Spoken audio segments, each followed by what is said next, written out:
아멘. 어떤 방송사에서 길거리를 지나는 사람 100사람에게 물었다 그럽니다. 요즘 어떻게 사십니까? 라고 물었어요. 그때 가장 많이 나온 대답 가운데 하나가 그럭저럭 삽니다 하는 대답이었답니다. 그리고 두 번째 대답은 마지못해 살지요 라고 하는 거예요. 그리고 마지막 세 번째 대답은 그저 살아있으니까 사는 겁니다 라고 대답했대요. 안타까운 대답들이었습니다. 하나님께서 친히 손으로 지어주시고 창조하신 인간이 아무런 목적 없이 그럭저럭 살고 마지못해 살고 그냥 숨쉬며 살아있으니까 산다. 그 하나님께서 기뻐하실 수 없죠. 과연 우리 인생을 하나님께서 그렇게 창조하셨을까요? 세상에 어떤 물건도 목적 없이 만들어진 물건은 없습니다. 이 세상에 있는 모든 물건들이 목적이 있습니다. 여러분 예를 든다면 여러분 방 안에 있는 텔레비전이 목적 없는 텔레비전이 있습니까? 만약에 여러분들 방 안에 있는 텔레비전에게 물어본다고 생각해 보세요. 텔레비전아, 너는 내가 존재하는 목적이 뭐냐? 근데 텔레비전이 글쎄 잘 모르겠습니다. 내가 방 안에 왜 있어야 되는지를 모르겠어요. 라고 대답한다고 해보세요. 그래서 주인이 그 텔레비전을 가지고 대리점에 가서 묻습니다. 이 텔레비전의 방 안에 있는데 이 텔레비전이 자기가 있는 존재 목적을 모른다 그럽니다. 이 텔레비전 만든 회사가 당신네 회사지 않습니까?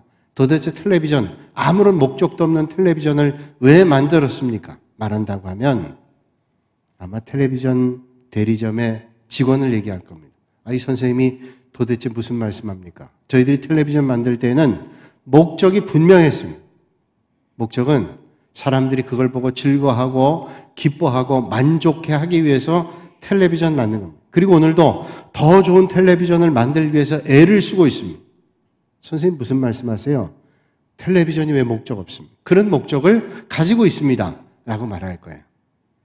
우리를 기쁘게 하고 즐겁게 하는 텔레비전도 목적이 있다고 하는데 하나님께서 우리 인생을 만들고 창조하시고 역사하시고 인도하시는 것에 목적이 없다? 그럴 수는 절대로 없단 말이죠. 하나님께서는 오늘도 이 아침에 예배 드리시는 저와 여러분들 통해서 영광 받으시기를 원하시고 분명한 목적 가운데 우리를 인도해 주시는 줄로 믿습니다. 영국의 단거리 육상 선수 가운데 에릭 리들이라고 하는 선수가 있었습니다. 이분은 1924년 제8회 런던 올림픽에 참가하게 되는데 그때 단거리 금메달 유망주였습니다. 특별히 100m에는 금메달을 거의 땄다고 생각할 정도로 영국에서 자랑으로 여겼던 선수입니다. 그런데 1924년 7월 26일 결승전이 있는 날 그가 100m에 가장 좋은 성적을 가지고 있었고 금메달 유망주였던 그가 결승전에 참가하는 걸 포기합니다. 도대체 왜 참가를 포기하는가? 라고 묻는 사람들에게 대답했습니다. 그날은 주일입니다. 하나님 앞에 예배드린 날 저는 달릴 수 없습니다. 많은 사람들이 비난했습니다. 아니 당신이 개인의 입장으로 지금 올림픽에 나가 있습니까? 국가의 대표로 나가 있는데 그런 무책임한 말을 합니까? 당신은 정말로 옹졸하고 편협한 신앙인입니다. 마치 옷단에다가 나는 신앙인이다 라는 제목을 달고 많은 사람들에게 자랑하듯 보여주는 그런 편협한 옹졸한 위선적인 그리스도인입니다 라고 비난이 쏟아졌습니다. 그럼에도 불구하고 그는 결승전에 참가하지 않았습니다. 다행히 영국 선수가 금메달을 땄긴 했지만 많은 사람들의 비난이 끝나지 않았어요. 그리고 며칠 뒤에 그가 주종목이 아닌 200m와 400m에 나가게 됩니다. 200m에 가서 그는 동메달을 땄습니다. 그는 동메달 기대하지 않았습니다. 그런데 동메달 땄어요. 그리고 400m는 도저히 메달을 기대할 수 없는 그런 그의 시합이었어요. 400m는 당시에 임바흐라든지 피치라든지 이런 아주 대단한 선수들이 달리고 있던 그런 경기였습니다. 그가 뛰는 날 그의 담당 안마사가 그에게 구약 성경의 구절을 이렇게 메모에 전달해 줬습니다. 그 구절 말씀이 이런 말씀입니다. 나를 존중히 여기는 자를 나는 높여주리라. 나를 존중하는 자를 하나님께서 존중한다는 말씀을 그에게 메모로 줬습니다. 그리고 400m 결승을 하고 난 다음에 그는 47초 6이라고 하는 당시에 세계 신기록으로 금메달을 땄습니다. 아무도 얘기하지 못했어요. 그가 400m의 금메달을 따고 난 다음에 기자들에게 인터뷰할 때 이런 말을 했다 그러죠. 너무도 유명한 말입니다. 200m는 제가 죽을 힘을 다해 뛰었습니다. 그런데 나머지 200m는 제가 뛴 게 아닙니다. 저는 뛰었다고 생각하지 않습니다. 하나님이 뛰셨어요. 200m는 내가 죽을 힘을 다해 뛰었지만 나머지 200m는 모르겠어요. 하나님이 뛰신 겁니다. 라는 믿음의 고백을 했단 말이죠. 에릭 리들의 삶의 이유는 어디 있을까요? 하나님을 믿는 믿음에 있었습니다. 2005년 5월 20일에 중앙일보에는 한국판 에릭 리들이라는 제목으로 기사가 떴습니다. 그 한국판 에릭 리들이라고 하는 사람은 조혜연이라고 하는 바둑 6단 기사입니다. 당시에 20살이 간 넘은 처녀 바둑 기사였습니다. 근데 왜 이 사람이 한국판 에릭 리들이었냐면 이 사람이 그 당시에 세계 최고의 바둑 기사였던 중국의 루이나이 웨이라고 하는 9단을 2번이나 꺾었습니다. 그리고 우리나라 여류 기사로는 아주 유망한 사람, 6단이지만 실력이 9단을 세계 최고의 사람을 2번이나 꺾었던 사람. 이 사람이 나가면 우승할 거라는 겁니다. 2005년에 바둑 마스터스 경기에 이 사람이 출전하기로 돼 있는데 결승전에 주일이니까 나는 안 나갑니다. 그랬어요. 사람들이 얘기했습니다. 아니 주일날 예배 드리고 나가면 되지. 아침에 기도하고 가면 되지. 그게 뭐냐? 비난했습니다. 조롱했습니다. 마치 에릭 리들과 같이 편협하고 옹졸한 그리스도인이라고 비난했습니다. 아무 말도 하지 않았어요. 아무 변명하지 않았습니다. 조혜연 기사는 묵묵히 다 받아냈습니다. 그러다가 인터뷰에 자기의 심경을 딱 한 번 고백했습니다. 그 고백한 이유는 비난과 조롱으로 묻는 게 아니라 정말로 당신이 왜 그 시합에 나가지 않는지를 저는 묻고 싶습니다. 라고 하는 어떤 사람의 인터뷰 질문 때문에 인터넷에서 질문한 겁니다. 조혜연 6단, 지금 9단입니다. 그 당시에 이렇게 대답했습니다. 조혜연 6단입니다. 저에 관한 많은 글들을 읽어보았고 저는 행동으로 제 생각을 나타냈으므로 마지막까지 아무 글도 남기지 않을 결심이었으나 처음으로 대답하려는 마음을 갖습니다. 저에게는 주일 예배보다 귀중한 것이 없습니다. 저는 아직 세례를 받은 정식 교인도 아니고 믿음이 있다고 고백할 만한 처지도 아니지만 제가 오랫동안 들어온 하나님의 말씀에는 진리가 있었고 세상에서는 감히 그 흉내도 낼 수 없는 삶이 있다는 것을 깨닫게 되었습니다. 누군가 물었죠. 세계대회 결승전에서도 이렇게 기권을 할 것이냐고. 제가 그런 시합을 할 만한 실력은 아니어서 대답하기도 민망하지만 굳이 대답하라고 하시면 예, 그렇습니다. 라고 하는 대답입니다. 저는 세계대회뿐 아니라 어떤 대회도 마찬가지예요. 저는 어리석은지 아직 세상을 모르는 건지 평범한 예선대회 한 판이나 여자 세계대회 결승이나 늘 같은 마음으로 임했습니다. 저에게 있어서 바둑은 대국료의 액수나 다른 무엇에 의해서 결코 차별화되지 않은 그야말로 저의 삶인 것이지요. 바둑을 처음 만난 날 저는 운명처럼 바둑에 매료됐습니다. 음악을 전공시키고 싶어 하셨던 엄마의 바람을 뒤로하고 저는 바둑을 택했습니다. 바둑은 저의 사랑이며 꿈이며 미래이며 전부였습니다.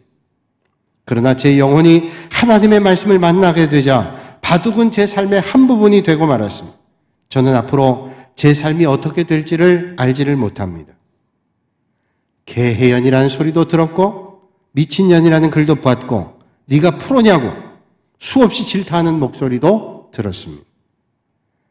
만약에 기사회에서 당신은 부적격자 부적격자라고 판단하여 제명을 결정하면 저는 순순히 따를 것입니다. 저는 한 번도 대구기를 조정해달라고 요청해 본 적도 없고 꿈에서도 그런 일은 상상해 보지도 않았습니다. 다른 그리스도인들이 주일에 대국한다 그래서 이상하게 생각해 본 적도 없습니다. 모두 자신의 신앙 양심에 따라 살아갈 뿐이지요. 저는 성경에 관해 여전히 무지하며 남들이 생각하는 것처럼 투철한 종교적인 신념이 있는 것도 아닙니다. 오직 주님을 사랑하기를 원할 뿐이고 제가 먼저 받은 주님의 사랑이 저를 바꿔놓은 것 뿐입니다. 모두가 조롱과 경멸하는 마음으로 제게 물어왔을 때 전 대답하지 않았지만 진심으로 묻고자 하셨기 때문에 대답하는 것입니다. 여러분이라면 어떤 대답을 하시겠습니까? 조혜연이라고 하는 20살밖에 안 된 여류 기사에게 하나님이라고 하는 것은 이 세상의 어떤 것과도 바꿀 수 없는 최고의 가치, 하나님 앞에 예배드리는 것은 이 세상의 어떤 가치보다도 위대한 가치인 것을 그는 고백하고 있습니다. 사람은 무엇을 심든지 그대로 거둡니다. 육체를 심으면 육체를 걷는다고 주님은 말씀하시고 성령으로 심으면 성령의 열매, 영생의 열매를 거둔다고 우리에게 말씀해 주고 있습니다. 때로는 주님 때문에 다 버린 것 같지만 주님은 성령의 열매로 거둘 것이라고 우리에게 말씀해 주고 있습니다. 오늘 이 아침에 하나님의 말씀 따라 육신의 것 아니라 성령의 열매를 거두시기를 주님께서 원하시고 계십니다. 짐과 델리라고 하는 젊은 부부가 있습니다. 둘은 너무도 사랑하고 아껴주는 사람이었습니다. 가난한 가정이었지만 그들에겐 소중한 것이 하나씩 있었습니다. 델리라고 하는 아내에게는 모든 사람들이 부러워하는 금발, 금색 머리를 가지고 있었어요. 많은 사람들이 그를 볼 때마다 금발 머리를 부러워했습니다. 델리에게는 가진 게 없지만 그의 아버지가 세상을 떠나면서 남겨준 유물과 같은 금시계가 하나 있었어요. 그는 가치보다 훨씬 큰 그에게 아주 중요한 것이었습니다. 그러다 성탄절이 됐습니다. 델리는 생각했습니다. 자기 사랑하는 남편이 아버지께 금시계를 물려받긴 했지만 시계줄이 없어서 찾지를 못하고 늘 주머니에 넣고 다니는 게 안쓰러웠습니다. 어떻게 할까? 아무리 뒤져도 돈이 없어요. 그 주머니는 동전 몇 푼밖에 없는 겁니다. 생각하다가 모든 사람들이 부러워하는 금발을 자르기로 했습니다.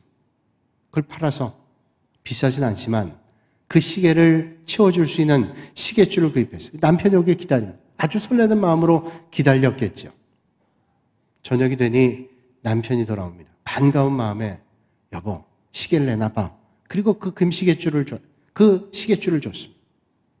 너무 기쁜 마음이었어요. 그런데 남편은 금시계를 내놓으라고 하는데 내놓지 않고 가슴 속에서 뭔가를 부스럭거리면서 꺼냅니다. 이거 먼저 한번 해보라고.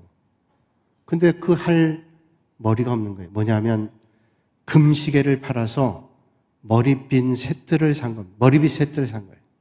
머리 빗을 빗도 없습니다. 머리가 없습니다.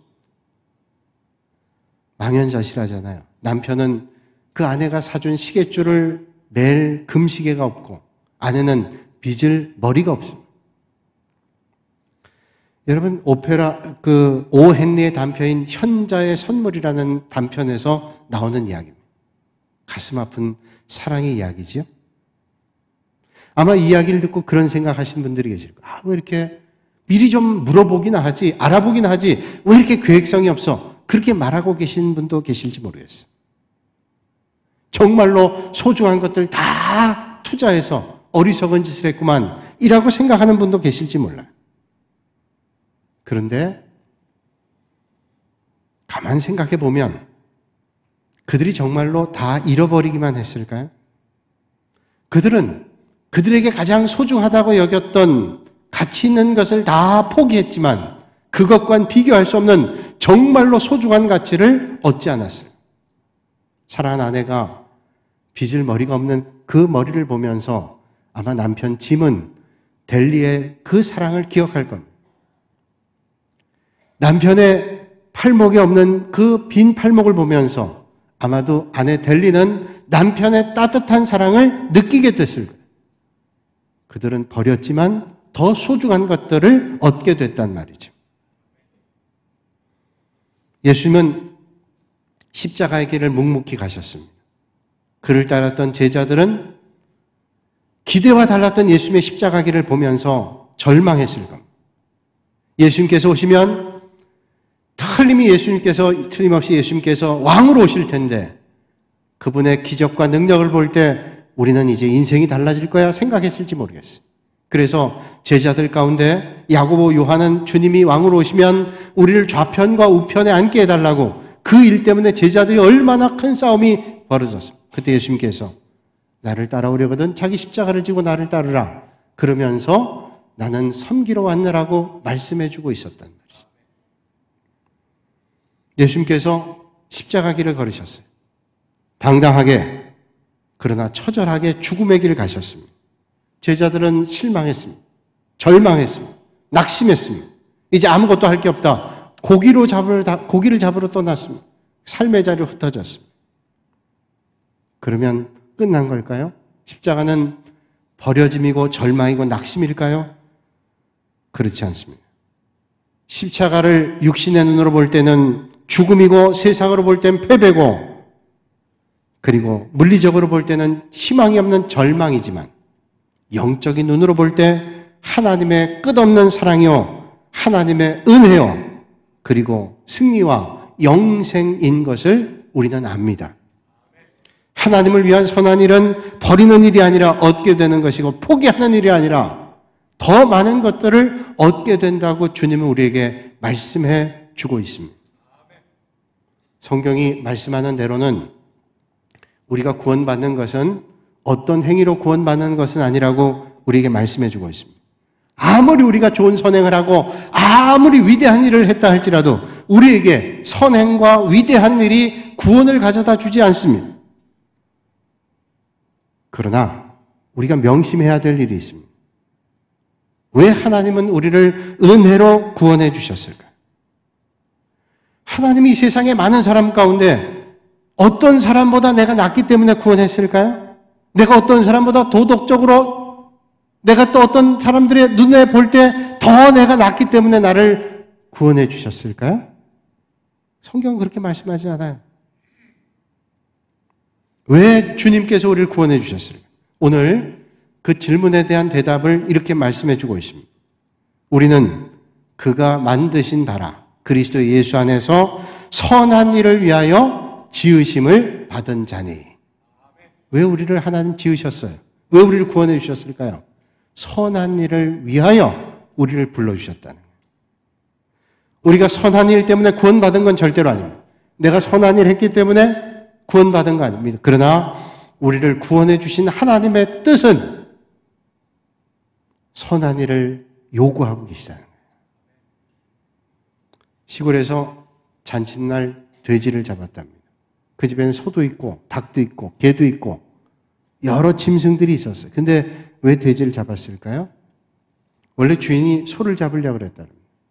소를 잡으려고 그러니까 소가 대답하더랍니다. 주인님, 저를 잡으면 저를 죽이면 밭일은 누가 합니까? 생각해 보니까 소를 잡으면 안 되겠어요. 개를 이렇게 쳐다보니까 개가 쳐다보면서 얘기하더랍니다. 주인님, 저를 잡으면 집을 누가 지킵니까? 그 말이 맞더래요. 그래서 눈을 돌려보니까 닭장에 닭이 있더랍니다. 딱 쳐다보니까 닭이 말하더래요. 주인님, 절 잡으면 아침에 누가 깨워주시겠어요? 아니, 소도, 닭도, 개도 잡을 수 없는. 그래서 할 수 없이 돼지우리로 갔답니다. 돼지우리에게 물어보려고 그랬더니 돼지가 자고 있더래요. 그래서 잡았답니다. 아멘이에요? 여러분, 자고 있다 잡혔어요. 사명을 몰라요? 여러분 생각해 봅니다. 저는 가끔 그런 생각이에요. 왜 하나님은 우리를 구원해 주셨으면 이 구원의 길을 놓치지 않도록 차라리 구원받은 그 순간 우리를 데려가시면 시험도 안 받고 어려움도 안 당하고 다 천국 갈 거 아니야. 그런 생각해 본 적 있어요. 근데 구원받았다고 그러고 다닌 사람들 가운데 인생의 말년이 믿음으로 영영 멀어져 주님과 관계없는 삶을 살다가 멸망길로 가는 사람들 보면서 너무너무 안타까워. 왜 저 사람이 저렇게 됐지? 차라리 구원받은 순간 가셨으면 날걸. 그런 생각 여러분 해보신 적 있어요? 저는 목회를 하면서 너무 안타까운 거예요. 왜 믿음을 다 잃고 주님을 부인하고 형편없는 길을 가다가 저런 실패의 길을 가고 있을까? 주님이 우리를 연약한 존재인 줄 안다면 그냥 우리를 거둬가시는 게 낫지 않을까? 구원받은 순간. 그럼 왜 구원받은 인생을 이 땅에 남겨두실까요? 그것은 우리가 이 땅에서 구원받은 사람으로 해야 될 사명이 있기 때문이라는 거예요. 여러분, 이런 말 들어보셨나요? 사명자는 죽지 않습니다. 그 말은 사명자도 죽지만 우리는 사명 때문에 살아갈 수 있다는 거예요. 파니 제이 크로스비라고 하는 찬송가 작곡가가 있습니다. 작곡 작사하는데 이분이 무려 8,000편의 찬송을 썼어요. 근데 이 사람은 난지 6주 만에 의사가 잘못 치료해가지고 실명을 했습니다. 그 난지 6주 만이니까 평생을 빛을 보질 못하고 살았어요. 그가 찬송시를 졌습니다. 그가 이런 고백을 했습니다. 지금 그 의사를 만날 수 있다면 나를 실명하게 한 데 대해서 몇 번이고 감사할 것입니다. 비록 신체적으로는 잘못됐지만 저는 이게 하나님 편에서 잘못됐다고 생각하지 않습니다. 나로 하여금 신체적인 어둠 가운데 살면서 하나님을 찬양하는 노래를 더 잘 짓고 다른 사람에게 하나님을 찬양하며 노래를 부르게 하도록 하시려는 것이 하나님의 목적이었던 것을 저는 이제 믿습니다. 여러분, 오늘 하나님께서 우리를 불러주시고 구원받게 하신 목적이 어디 있을까요? 하나님께서 우리를 통해서 하나님의 선한 일들을 이루시기 위한 목적이라고 하는 겁니다. 그렇다면 오늘 여러분은 얼마나 많은 시간을 하나님의 선한 일들에 투자하고 있습니다. 로마서 12장 11절에 말씀합니다. 부지런하여 게으르지 말고 열심을 품고 주를 섬겨라. 주님을 섬기라는 거예요. 얼마나 주님을 섬기고 있느냐 묻고 계세요. 주님을 섬긴다는 게 뭘까요? 주님을 섬긴다는 말을 다른 말로 얘기한다면 교회를 섬긴다는 말이라고 말할 수 있어요. 교회는 주님의 몸이니까. 주님의 몸된 교회를 섬기는 것입니다. 교회에서 하는 일은 다 다르지만 다 주님의 몸을 섬기는 것이고 주님을 섬기는 것입니다. 어떤 사람 볼 때는 큰 일을 하는 것 같고 어떤 사람 작은 일을 하는 것 같지만 다 소중한 일입니다. 자동차의 엔진이 소중하지만 자동차의 엔진만으로 자동차 가지 않습니다. 바퀴가 있어야 되고 바퀴만 있다고 자동차 갈 수 없습니다. 아주 작은 부분이라 할지라도 그것이 없으면 못하는 거예요. 우리 인생에 하나님께서 그 소중함 가지고 우리를 기대하시는 거예요. 하나님의 선한 일을 위해 살기를 원하시는 거예요. 만약 우리의 몸 가운데 눈에 보이는 것이 있지만 눈에 보이는 신체 부위보다 눈에 보이지 않는 속에 있는 신체 부위가 훨씬 중요할 때 있어요. 그러니까 보이는 것보다 보이지 않은 게 더 소중할 때도 있다라는.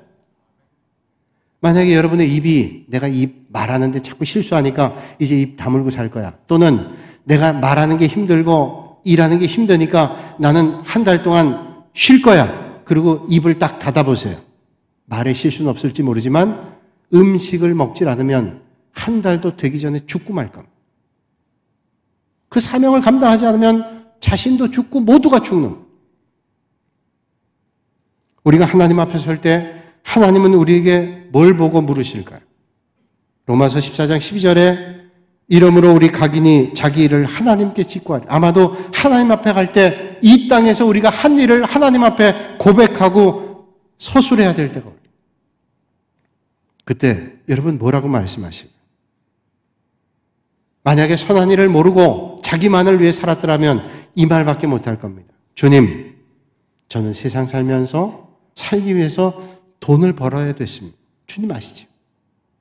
제 자식들 키우기 위해서 애를 썼습니다. 그 얼마나 훌륭한 일인지 주님 아시죠? 저는 노후를 준비하느라고 정신없이 살았습니다.